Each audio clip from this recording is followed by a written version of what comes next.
Right, Santa, do you know exactly what you're doing? Oh, I don't know. Do I need a mic? No. All you got to do is you got a shotgun mic just up there, right? Just look at the camera, speak into the camera, and you'll be fine. Oh, just up there. Are you sure that they're not gonna just think that you're me dressed up as Santa Claus? Or No, something? don't be silly, Santa. You know you are. I mean, you look at you. You're Santa. Don't worry about it. Let's just take it from the top, and we'll be good. Oh, okay. Let's do this. Ho ho.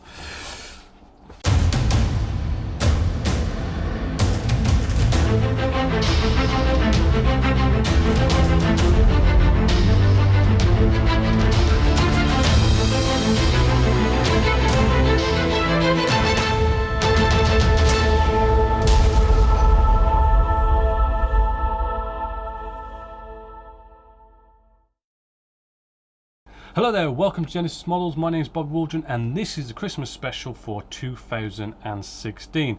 Now we've got a few things coming up in the show. A few things you might want to stay tuned for is we've got a whole bunch of competition prizes to give away just because it's Christmas. We've also got the announcement of what's going to be the next group build going on here at Genessis-Models, so stay tuned for that. But to start off with, I know how hard it can be for your partners, wives, spouses, husbands, whatever, to go off and get you the right kit for Christmas. I mean, normally what happens is you normally have to go out and actually show them what it is exactly that you want, and you never really get a surprise. So I'm just going to quickly start off with a couple of suggestions of kits that you can't really go wrong with for buying it for your loved ones or whatever, and then we'll jump straight into the latest kit release news that has been kits that have been released lately.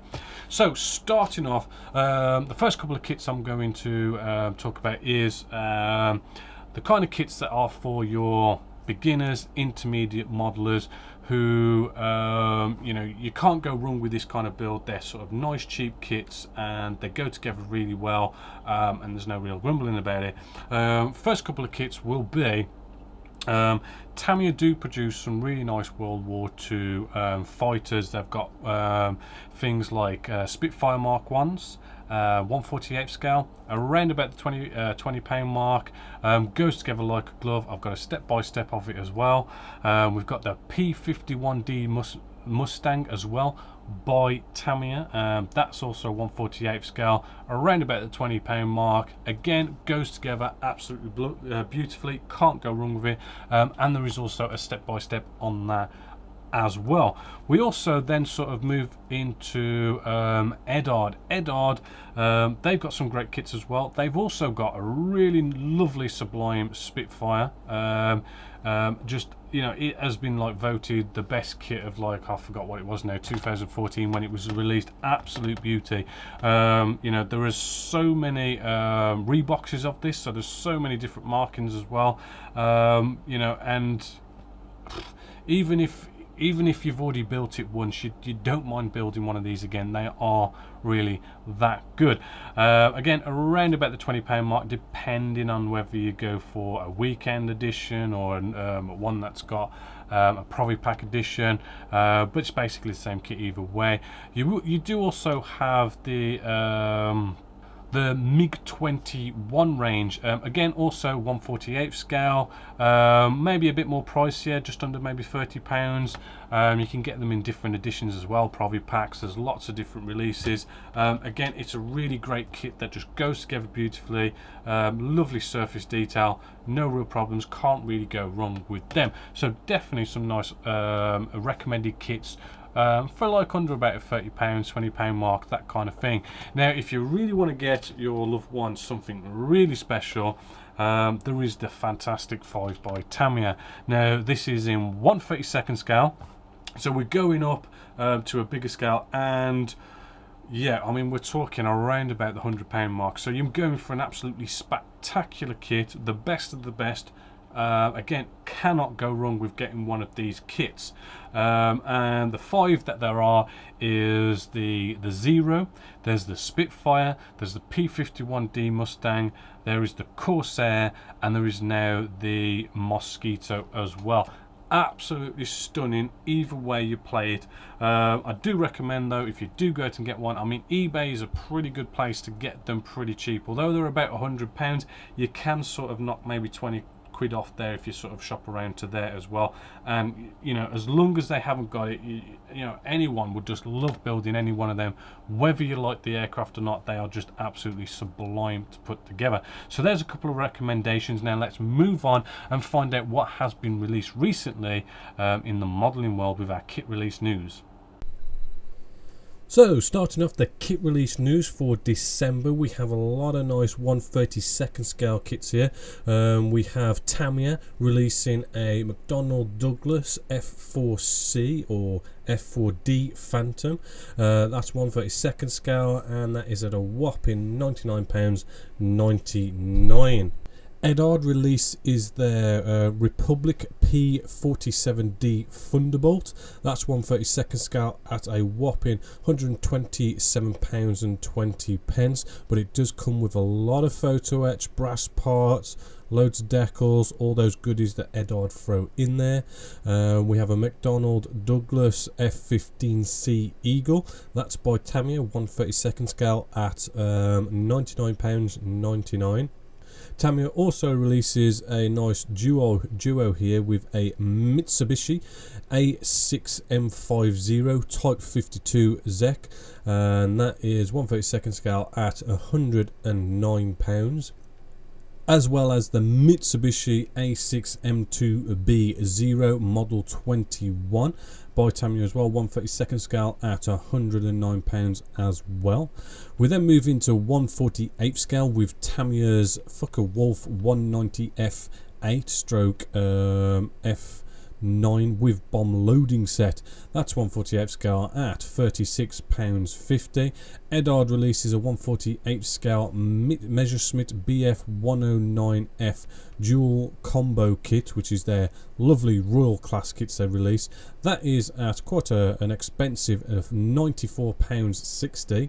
We also have a J1N1 SA Gecko, and that's by Tamiya, 1/48 scale at £41.99.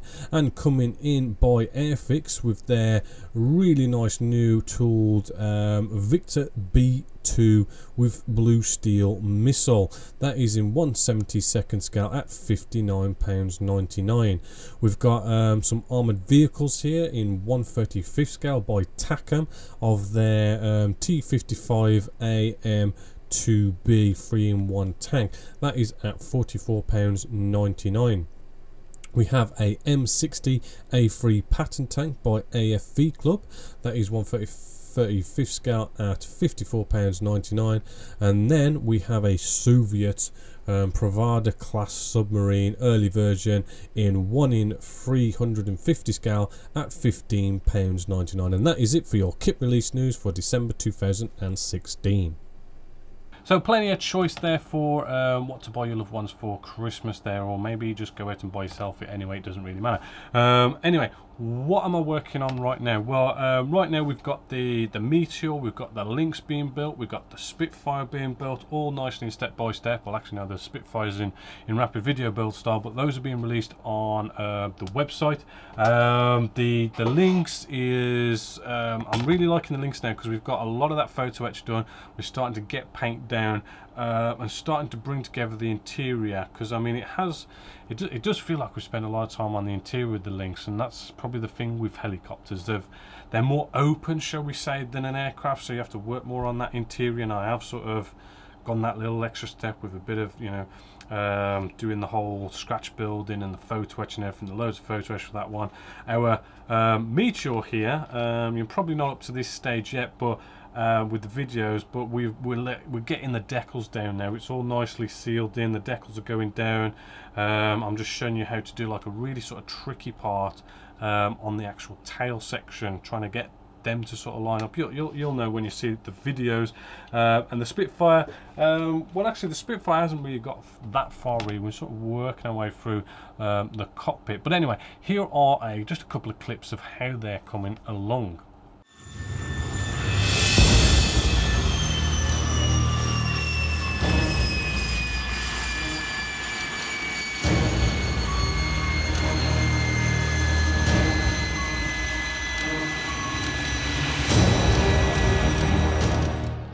So there's the Panzer putty all nice and down, and you'll really start to notice it really sort of goes all shiny because, as I say, it's conforming, it's leveling out, and the more it levels out, the more smoother and shinier it starts to look.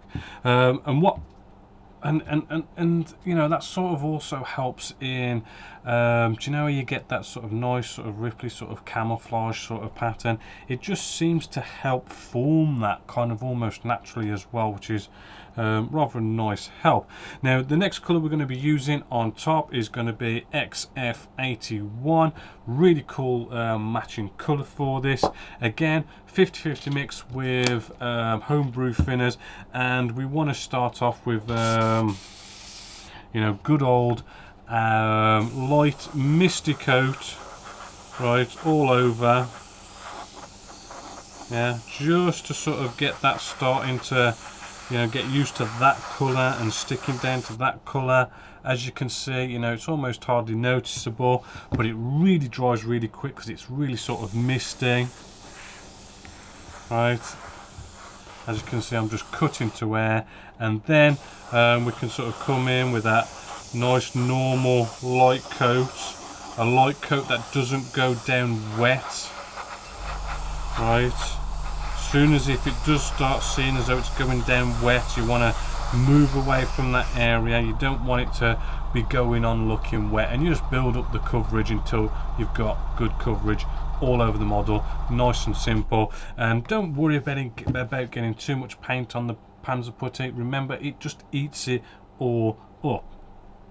So with that all done, now we're going to add some more homebrew thinners. We really sort of want to thin this down now, really sort of make it transparent. Hopefully you can see there was like a load, there was like a load of leftover green paint in there. What I'm going to do is I've just thinned it down, like I've had like another 50-50 mix, so we're in probably something like 70-80% thinners to paint. Right, and then I'm going to get out, what you want to do, you want to lighten these colours up to sort of bleach it in. Normally you want to be using white, but when it comes to some colours like green, white really doesn't sort of look quite right. You want to go off and get some sort of a yellow. I'm going to be using yellow green XF4, which is sort of a nice light yellow with a bit of green in there, and yellow is really good for lightening up like a dark green. So getting out a paintbrush, we're sort of just gonna add, you know, drop at a time. Let's just move this out the way, right? Because we don't want to go too overboard too quickly. In fact, in all honesty, that's a bit too much paint in there for my liking, because we're going to get in sort of close and personal with this, and if you've got too much paint in there, you're either going to want to put one of these lids on the top to stop it sort of splatting about, or like I do here is I just like really sort of empty it. Right, so I'm going to get some of this green yellow and mix that in there. Yeah, and already we've got a pretty sort of nice light green colour. Right, maybe a little bit more thinners. Right. Well, basically, you know, you sort of get it to the colour you want it, and then it's a little bit of a trial and error, a bit of an experience, right? We can sort of spray this on the. Well, another thing you want to do is you want to blast out, you know, what's in the needle end. So what's in the needle end is normally the original colour. What you've mixed up in the colour cup needs to work its way through. Right, once we've done that, you know, as I say, a bit of trial and error, so maybe just a little bit.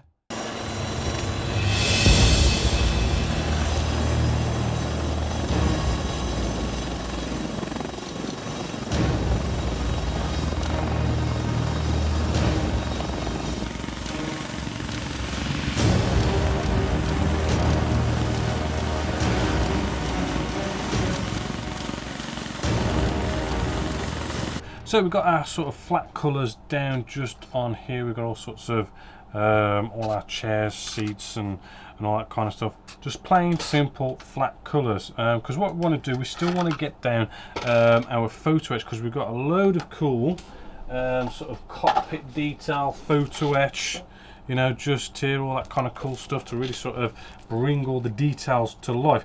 Now, before we go off and put that on, we want to sort of seal this in a gloss coat, because if you remember, I did mention that Tamiya paints, although they're easy to use and everything, they are a little bit brittle. You've only got to touch them, scratch them, or even just hold them with warm hands and they just start to come off. So, nice quick gloss coat. And I'm using the intermediate Gauzy agent with the extra shine enhancer, and that's by AK Interactive.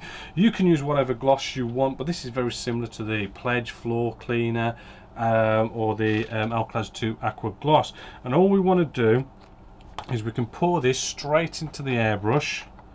Right, no need to do any thinning.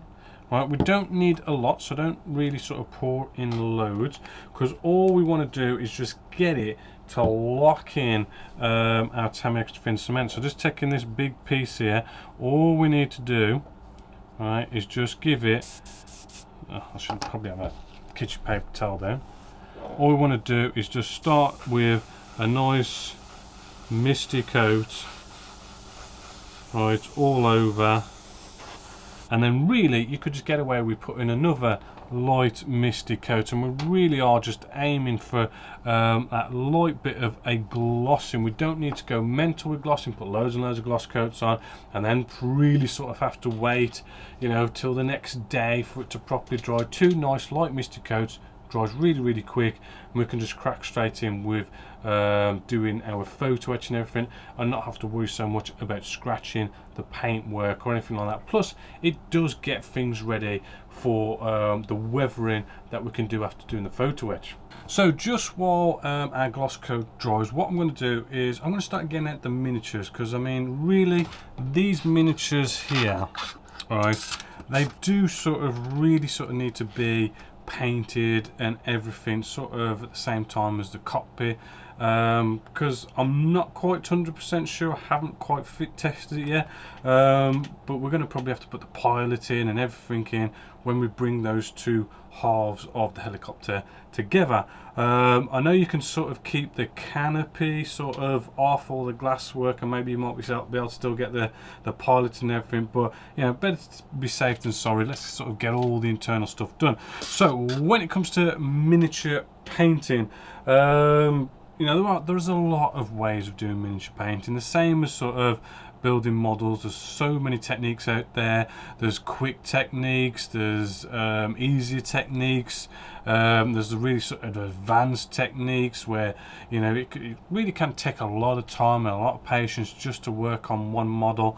You know, in the past I have like just spent like an entire day sort of doing one Games Workshop simple Space Marine, if you really sort of go to town with all the techniques. With this one I want to sort of show you those basics that brings your miniatures alive, but I do want to sort of go into intermediate, do some highlighting, you know, go a little bit further than just being a bit basic. So first off, colors. Now I'm not really going for like accurate looking colors. I've just just used the Mark 1 eyeball just to sort of look up on the internet some pictures, and what I've done is I want to use the Citadel paints because I like using Citadel paints. I'm going to be using Castellan Green by Citadel. I'm going to be using this as our base, right? So for our base, what we can do, first off, you want a pot of water. Citadel do sort of, you know, recommend that you use distilled water, so it's nice and you know, it hasn't got any sort of, you know, contaminants or stuff that you find in sort of tap water. It's more pure. I'm just using a shadow brush here, sort of like just like a nice big brush, because we're just going to slap this on. This is nice and easy, but what it does is it sort of gets us used to starting to thin down the paint, right? So you give it a good shake, and then we open up our pot here, which you might notice as I open it I sort of scrape the back of this sort of tongue that sticks out on the actual lid, just to sort of scrape whatever, you know, sort of on the back of here, because just on the back of that little tongue, if it sort of builds up, and dries up, it sort of really sort of gets into this corner, and then you sort of can't close like this one. Actually, you can sort of see all the paint sort of got into the corner on this black. Right, as you can see there. So it's a good idea to sort of do that little bit of a scraping thing. Then what we want to do, let's get some water on a palette, right, and we want a fair bit for this one. We want at least a good sort of 50-50 mix, right, because this is going to be our base. Right, we could spray this if you want to, but I'm sort of want to concentrate in on sort of like brushwork. So if we bring you in on this one just here, I mean, I might just play with the iris a bit just to make that not so light. And what we want to do is remove this stuff out the way. What we're going to do is, because this is so nice and thin, and because this is our first colour, we can just slap this completely.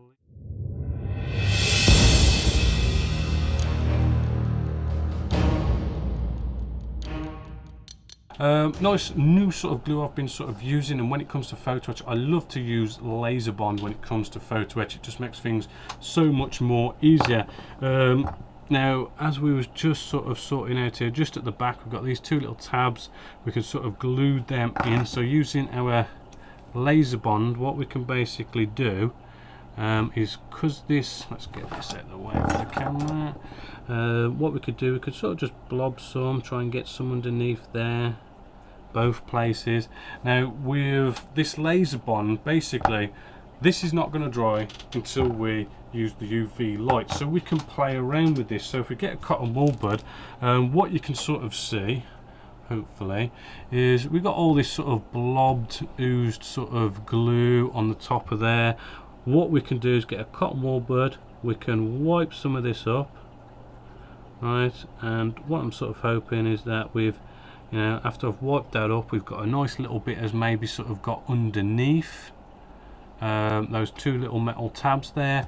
And if we apply our UV now, we're going to get a much nicer sort of glue go on here. All right, so let's get out the UV light, and let's just make sure this is in place first. Right, and then we apply the UV light.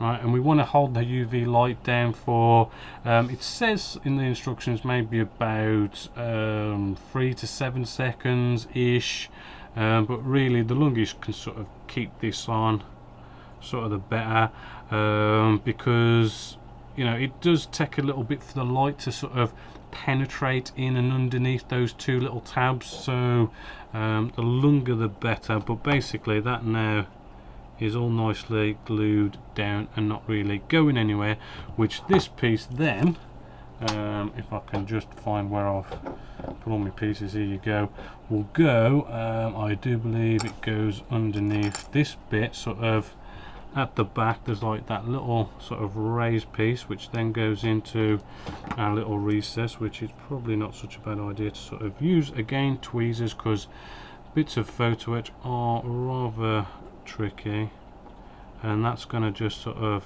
hopefully just pop in there, you know, rather sort of nicely. Hold on, sorry, you're off camera. Right, that's just going to pop in there quite nicely, and you don't have to worry about this side being at all messy with the tabs or the glue, because we're not going to see that. We're going to see this side.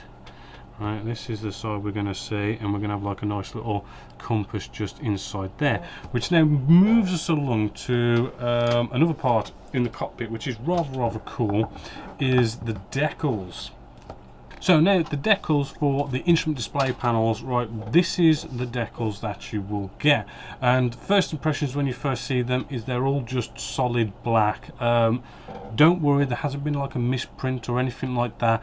The actual pattern is on sort of like the opposite side or something, and when we sort of do this, you'll see the dials and everything come through. So just off camera I've got just a bit of lukewarm water, right, and we're just going to let that now sit, And you really sort of with Tamiya decals, you want to leave that to sit until it's properly sort of soaked in and absorbed and everything, because if we try sort of moving this now, you could potentially crack it quite easily with these decals, I have noticed.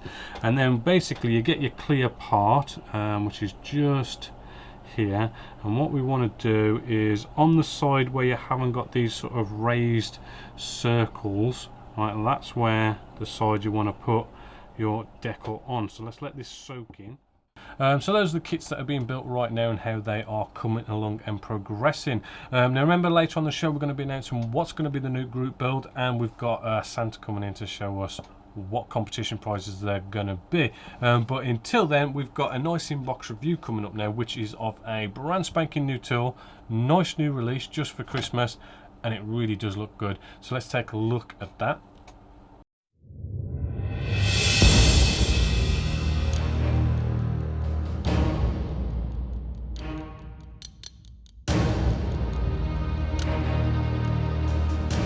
Hello there, welcome to Genessis-Models. My name is Bob Waldron, and in this video we're going to be taking a look at Airfix's brand spanking new 1/72nd scale Boeing B-17G Flying Fortress, an absolute cracker of an aircraft from World War II. Nice in 1 in 72nd scale, because when it comes to, like, you know, bombers, you know, 1/48 scale is getting a bit too big. 1/72nd scale, I normally will go for bombers in 1/72nd scale. So nice little box art, hopefully, as you can see there on the front. I haven't actually properly looked inside here yet, but we've got this sort of big bag of sprues right in one bag by the looks of it so far, and it is pretty much all in that one bag. Packaging could be better, but I suppose we do have the clear parts in its own bag, which we'll just jump straight in with the clear parts. And actually, just on my desk, this is why you need to separately bag these, is just on my desk I've got all sorts of little pieces that have basically just fallen out here. These are just little bits that ain't a big deal, but it looks like we've got some sort of steering wheel joystick type thing going on there. So, you know, be careful when you open up yours. Then we're going to take a look at our canopy section. Hopefully these will be good. So bringing you in on our canopy, let's just move that away. What we've got, I'm looking at the main big pieces of canopy, and actually it is looking pretty nice and crystal clear. You know, actually, you know, they are looking top notch, which is rather good to see from Airfix. And as I sort of work my way around, I'm looking for, because what Airfix tend to have with their canopies is like cobweb spidering sort of effects in the actual clear plastic areas, which, you know, you're just not going to be able to get rid of those kind of things. So if you've got them, you're stuck with them. And actually, looking all the way around here, I'm not seeing any. Top notch on the canopies there. Right, so we're going to rebag these, right, because we want to keep them nice and safe. So then we come to all these plastic sprues. First off, we've got our wing section, which if we take a look at our wing section here, hopefully you'll see, you know, let's just get rid of a bit of light. Hopefully you'll see we've got a typical, again, surface detail from Airfix. We have all that lovely recessed panel lines. They're looking not too bad. I mean, a little bit out of scale. I have strangely noticed that Airfix's recessed panel lines used to be kind of really out of scale, and their recent sort of releases have sort of shown that maybe they've taken note of that, and although they might seem still a little bit out of scale, hopefully, as you're just seeing there, I do feel like they have sort of addressed that a little bit, and they've got a little bit better, but then still, if you ask me, not quite there. But they're looking rather cool. Underside, I'm not sure if that's supposed to be detail or anything in that engine section, but it's not very good. Again, it looks like we've got almost, oh no, these are the underside of our wing section. Again, same sort of lovely detail, not really seeing any recessed rivets at all, which is again very typical of Airfix. Running through, we've got some sort of detail parts going here, bomb bay sections, a couple of little bombs. We've got some lovely detail going on here, which should look good inside. No ejector pin marks in any sort of nasty places, although there is some at the back of here, but I do believe this isn't on show, so we should be able to get away with that. Moving along, some sort of tail sections and flaps, and ailerons and that sort of stuff. We've got some raised rivet detail on here, which does look rather nice and rather crisp. Right, you've even got sort of like recesses within these as well to give off that bit of detail. You can see that sort of ripple effect going on, especially on this piece just here, which is going to add nicely to your detail. Turning it over just to check for ejector pin marks, and we've got none where you don't want to be seeing them. Moving along, these are some odds and sods pieces. Right, I'm assuming they might be for like bits of landing gear and stuff. We've got some MGs, I say some, we've got a lot of MGs going along here, which has got some nice detail going on inside them, so they're going to look good poking out the aircraft, looking all nice and aggressive. We've got our propellers here as well, they're looking good. Hopefully you'll see, because this is a brand spanking new tool, I'm not seeing any nasty flash going on with this, and I am liking how, you know, we haven't got nasty ejector pin marks in any awkward places either. So, you know, it's going to be nice to work on a brand new tool that is up to modern day standards. We've got some engine detail here, which hopefully you can appreciate is only really going to be showing off the front part of the engine section, which is that bit that you're going to see inside, and I've covered the detail rather nicely there. All sorts of detail and recess areas and stuff where it's due. Turn this over, we've got some more detail on this side as well, and what looks like inside as well, bits of hoses and stuff going on in there, which is really good. And remember, this is 1/72 scale, so that kind of detail is gonna look good inside there. And here is our missing piece that goes there. So if you do have that happen or ever happen, let's just get out some Tamiya masking tape. Right, we've found where it's supposed to go, so let's just tape this to that section. Right, so we know it's there.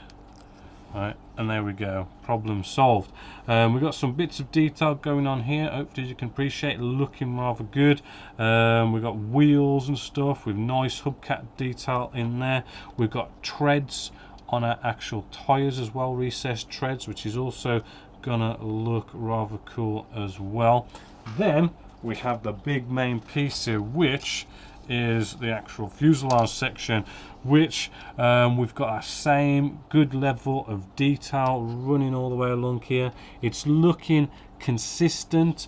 It does seem to wrap around the edges without fading as it sort of goes around to that 90-degree angle, what some old kits will do. And yeah, it is looking sort of well detailed. We've got some raised sort of panels as well, loads of goodies. But then on the inside we have got actually a ton of this rib detail going on, which is going to look cool. It's going to look cool when you do it, but then when you bring those two fuselage halves together, it just depends upon how many windows there are and how well you can see in there, which kind of is going to sort of show off this detail or not. Which, being 1/72 scale, tiny windows, I don't think you're really going to see much inside there. So me personally, if I was to do all this sort of detail work, I'd do something quick and easy, like just give it a quick base coat, maybe a quick wash just to sort of bring out some of the details a bit, and not really go any further than that. But yeah, either way, As you can see, it is really good detail, and the ejector pin marks, there is one or two in the odd place. They are very sort of light ejector pin marks I'm seeing, but they are sort of there. But as I say, I mean, really, I don't think you're going to be seeing that well inside anyway to sort of notice those kind of mistakes. So that is all the sprues, which then brings us to all the paperwork. Well, first off, hopefully you can see we've got some nice markings here for what looks like to be a full-on natural metal finish, which is really cool because I mean there's been so many 2016 natural metal paint releases that it's really cool to sort of get to use on them on a full-on natural metal finish. Turn this over, we've got another set of markings, which is quite cool to see more than one, and they are both kind of quite colourful as well, both natural metal finish. We've got another one similar to this, which is basically showing all your standard sort of stencil markings for the decals, which then if it brings us to the decals, hopefully you'll see they are looking, you know, typical Airfix decals these days, which is printed by Cartograph, and they're just the best in the world. And it's got sort of like a nice matte finish, the colours are really clear, that it's all in registry. You can really sort of make out and read the really small print and writing, which is rather good for 1/72 scale, and you'll have no problems with these decals whatsoever. Now within the instructions, which is the first time I've looked at these to be honest, we've got a nice description of the aircraft itself and a couple of specifications. Again, same sort of typical Airfix instructions. We've got a bit of colour in here to sort of help us guide us through the actual placing of pieces. As usual, it starts off with the whole cockpit section, and it's sort of working on all this internal detail, bringing what looks like to be wing supports in here as well. And there is going to be a lot of detail to work through. Bring your two fuselage halves together by the looks of it. After all this sort of, I mean, this is a World War II bomber, you're going to have all these different glass turrets to sort of put in, so you might really want to sort of get the pieces out, sort of really sort of look at them and see, you know, how you can sort of maybe not have them fitted to the aircraft, because you want them to be moving.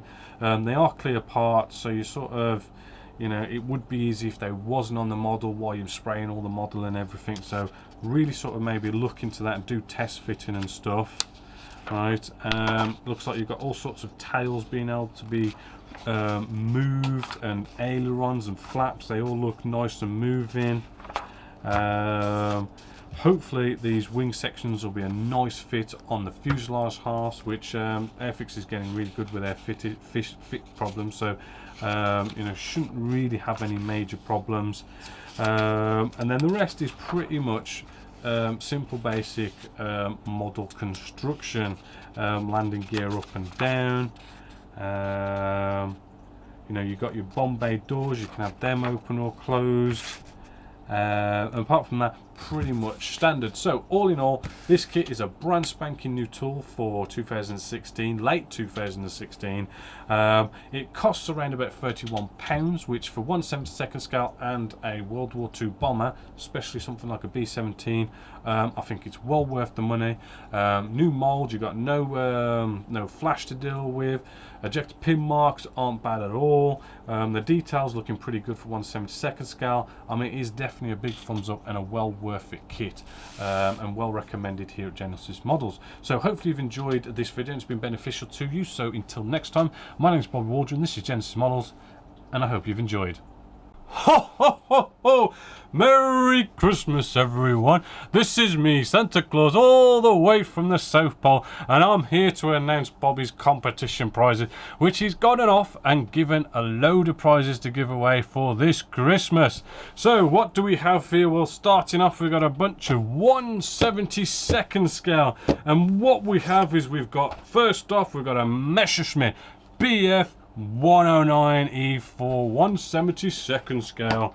Next, moving along, we've got a Hawker Typhoon B, or so we say 1B, 1/72 scale by Airfix. In fact, they're all by Airfix, to be honest. And then we also have a Focke-Wulf 190A8, 1/72 scale. And finally, we've got the good old Spitfire Mark VB 1/72 scale by Airfix. We haven't just got those ones, but he's giving us a load more too. We've got a lovely BAE Harrier GR7A GR9A 1/72 scale. That's going to be a good one. Then we've got a lovely Spitfire here, but this one is in 1/48 scale, and that is a Mark 1 as well. Good old Battle of Britain. Moving along, we have a Stuka 1/72 scale, JU87B1 Stuka, again by Airfix. Lovely cracking kit there. Moving along, oh, we've got a good one here. Brand spanking new release. It's also a brand new tool by Airfix, 1/48 scale, and it is of a Cortez P40B Warhawk. And so that's your lot, boys and girls, from all those prizes here at Genessis-Models. Bobby's now going to go off and explain to you how you can possibly win all those prizes. But until next time, my name's Santa Claus, and I'll see you down the chimney. Thank you for Santa for coming down and announcing all those competition prizes. Now, all these competition prizes, it isn't just a one person wins it all. Each one is an individual prize. Now, in the last vlog, if you did see it, if you didn't, go check it out. In the last vlog, we did a quick run through of how to do the new competition system. Before, it used to be we go on the forum, we post in the competition thread, and you just simply enter. Just for posting, you just entered. This time we've got a little bit of a game to play.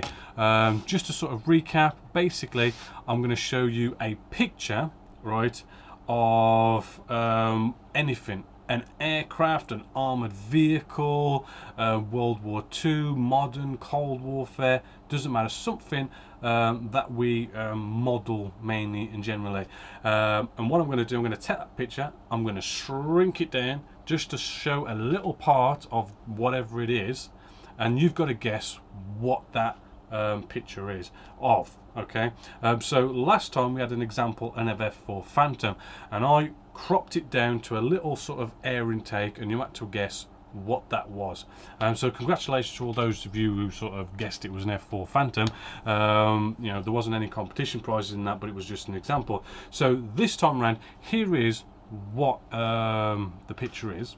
So now you've looked at the picture, what you need to do is go off and, you know, work out what that is, right? And then when we announce the competition winners in, I do believe it's going to be the January 2017 show, I will announce those who have won. Now, how do you win? Now, it's quite easy. Basically, you go to the Genessis-Models forum, and on the forum you'll find the December 2016 competition thread, and in there all you got to do is post what you think is in that picture.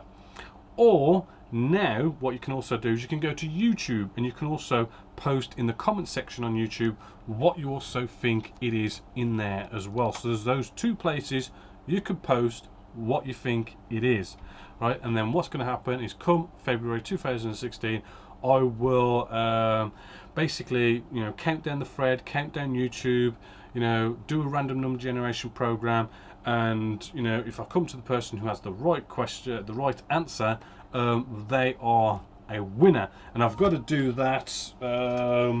I've got to do that process. What is that? 1, 2, 3, 4, 5. I don't know. There's like about 10 kits there or something. I've got to do that about 10 times and get 10ish winners. Don't count me on the 10 thing. I'm just, yeah, it's just down there. But I do that however many times to get all those winners, and I'll announce them in the January competition, as well as announcing what's going to be the next new competition in the January show.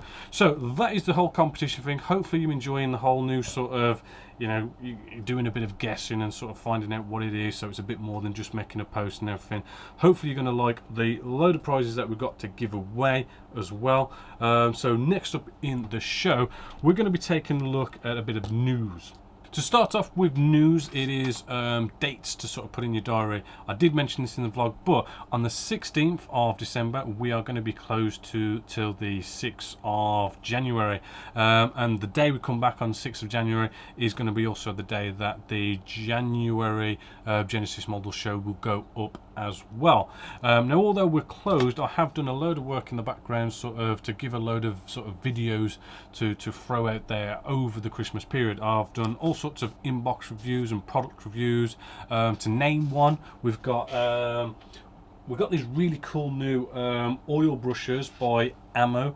Really cool for doing all your kind of oil works and stuff with modeling, and these were sponsored to us by the Scale Model shop, so thanks for them to sort of sponsoring and sending these to us free of charge, so we can do a nice product review of them for you guys. So you got that coming along. Also, you may have also noticed I've been doing the whole vlog thing now. That is just me messing about, playing around, and you'll probably see I'm messing about big time in them. And it's also like a behind the scenes kind of thing. Just me personally. It's sort of related to Genesis Models, and then it's sort of not related to Genesis Models. They go up whenever I do them. I mean, that could be daily, that could be weekly, monthly, just whenever I put them up. It's just like a little extra that I'm just throwing out there. You know, so you know, I want to sort of do one of them after Christmas. So what I'm going to do is I'm going to put a link right here of the forum where you can post sort of what you've had for Christmas. And what I want to do is in that vlog, I just want to kind of share what everybody's had for Christmas, and if you want to go off and share what kits you've had or anything. I mean, you know, it's, as I say, my vlogs aren't 100% Genesis Models related, so I mean, I don't know if you want to sort of show what you've had off Games Workshop, because I know I'm getting something from Games Workshop, well, that's what I've asked for anyway. So I'll be showing that off, and just kind of showing off what's Christmas and just having a bit of fun, messing around. That's what all the vlogs are all about. So go check that out and post what you've had. Then we have the group build. The group build at the moment, the Red Rugged Russian Revolution group build, is coming to an end on what was it again, the 31st of January. So really close to that coming to end. Lots of cool models being built for that, and which I'm going to have to somehow try and judge. But also we've got the starting and the beginning of a brand new group build, which will start on the 1st of February and it will end on the 31st of July. So I'm going to announce now what it's going to be, and then you've got like a month and a half to sort of go off and get whatever kits you want to do for whatever it is, and then you've got 6 months to build it and finish it ready for judging. Now what it is, this was suggested by VDB-076, so thanks for suggesting. Where are you from? Now what this group build is all about, it's all about really patriotism, right? It's all about going off and taking your country and your patriotism and building something that represents that, right? So this group build really does give a massive broad range of subjects you can sort of pull together. It's sort of like a group build where we're all coming together to build something, but you personally get to build pretty much whatever you want, because it's all about your patriotism for your country. It's about building something that your country has designed, manufactured, built, even imported, part of the armed services. It can be of any century as well, any scale, any subject. I mean, the range is just broad. I mean, example, I'm from the UK. I mean, you know, we've got I mean, modern aircraft right now. We've got the Eurofighter Typhoon, okay. I mean, it's more of a European thing, but it was still partly manufactured and designed in the UK as well as all the other countries in Europe. And our armed forces uses them. You've got things like, I mean, right now we've got the HMS Victory build going on. That is, you know, built in the UK and everything. We could go back that many centuries. We could jump into the wood building type modeling as well. You could do figures. You could go down back to like the Waterloo area and paint a miniature from the Waterloo, or paint a World War II soldier, or a modern British soldier, you know, armored vehicles. It doesn't even have to be military based, it could be civilian based as well. I mean, you could have the BMW for Germany, or the V8 Mustang from the United States or something. There is just so much you could pick for this one. Now, as I say, it starts on the 1st of February and ends on the 31st of July. Normal rules apply. As I say, you can build pretty much anything you want as long as it's patriotism, it's part of your country and all that kind of stuff. It's more of a personal choice, so there's not really much of a restriction, shall we say, in what you can build. But as usual, you know, you've got to start up your own build thread, and in that build thread we need a couple of pictures, you know, at least a minimum of just showing you know, what kit it is you've got, and a couple of pictures showing you building it. And then you need to set up a final reveal section on the Genessis-Models website, where you show your final reveal photos to be judged by me. Now, when it comes to doing your final reveal photos, it really does pay to spend a bit more time doing that. I know doing photos isn't exactly you know, modeling in a sense, but for me to be able to properly judge your piece, right, it really does help if you've got some good quality pictures. Because I know I have seen in the past that, you know, there's some models that would look absolutely stunning with a Mark 1 eyeball, but if you don't quite get that, if you really sort of like do, you know, some really terrible sort of pictures, you can really make it hard for me to sort of judge whether or not that should be a winner or not. So yeah, you need to really sort of, you know, take a look at that. And actually, I think it would be so cool if you did go off and maybe, because it's like a patriotism thing, to actually have your flag as a background as well in your final review photos. I think would be rather cool. In fact, I might even make that a rule. You know, stuff it, who cares, you've got to stuff it. We'll have it as a rule. You've got to have, you know, your patriotism, your flag, you know, your country that you're sort of representing in the background to show off your piece in the final reveal photos. Why not? And then as for prizes, well, in all honesty, I haven't got round to sorting out the prizes.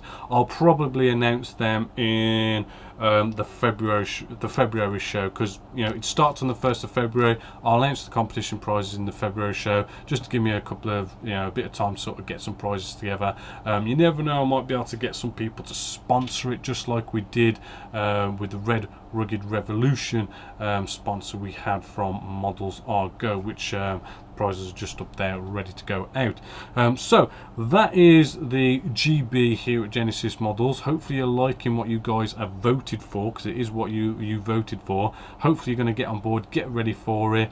Hopefully you're going to get on board with the whole competition as well, the Christmas competition.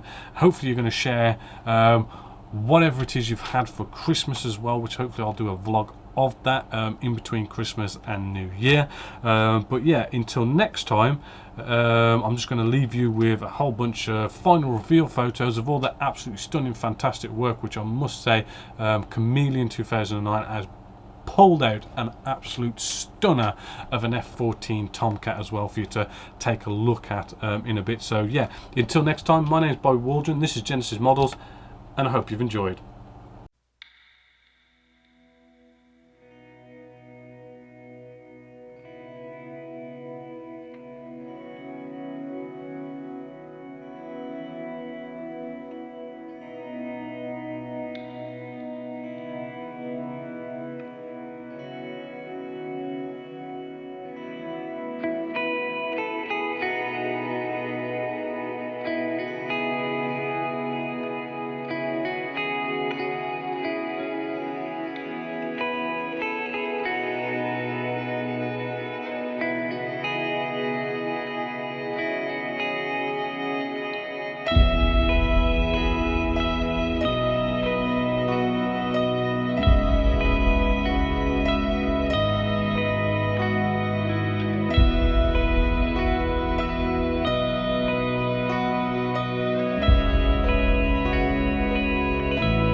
you.